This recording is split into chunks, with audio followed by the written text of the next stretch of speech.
I want to talk about Carmelo Anthony. That name has been all over media and social media for the last several weeks. And if you haven't heard that name yet, then you must be living underneath a rock. Just to summarize, though, several weeks ago, Carmelo was at a high school track meet in Texas, got into a little verbal altercation, argument with another teenager, and stabbed that other teenager to death. And this whole situation was absolutely de-escalatable if Carmelo Anthony had simply walked away.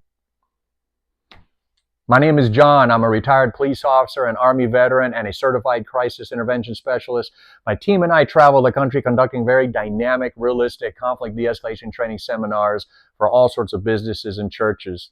And this situation is a very tragic example, another very tragic example of what happens when you allow yourself to become overly frustrated, impatient, and offended. You end up increasing the likelihood you're going to be the one to say or do something that escalates the situation. And in this case, the death of another human being and you being brought up in charges and your friends and family suck down this rabbit hole with you, and everyone's lives forever changed.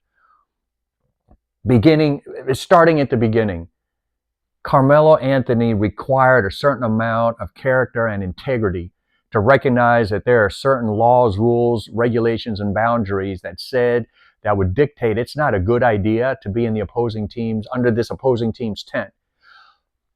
Also, you're not supposed to bring a knife of that size onto school property.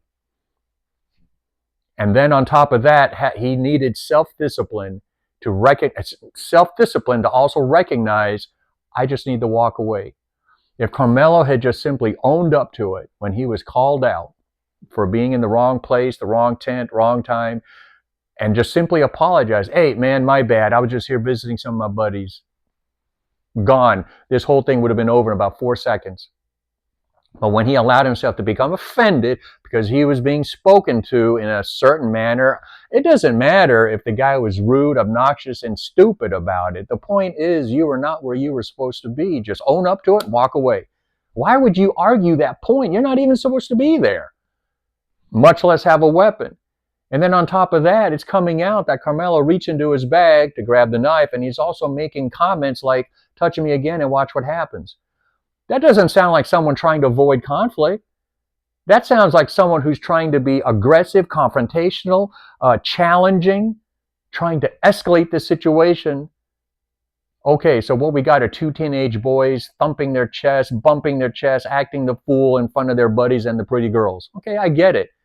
But again, Carmelo, you weren't even supposed to be there, man. And you're certainly not supposed to have that knife.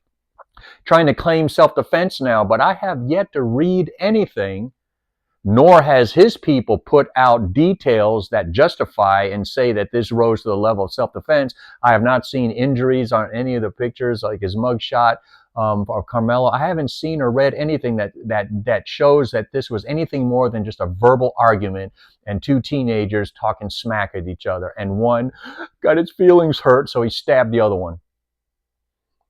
I didn't hear or read anything about a fist fight, benches being thrown, rolling around and wrestling, nothing like that. I don't see how this is self-defense. I think this is just one boy who was not where he was supposed to be, allowed himself to become overly offended, and he overreacted, and now another boy's dead, and here we are. This absolutely could have been mitigated, avoided, and de-escalated if Carmelo had simply had the character and integrity to just own up to it and just walk away. We would have been done. Take care of yourselves. Thank you to all my supporters on my Patreon page. I will see you guys on the next video.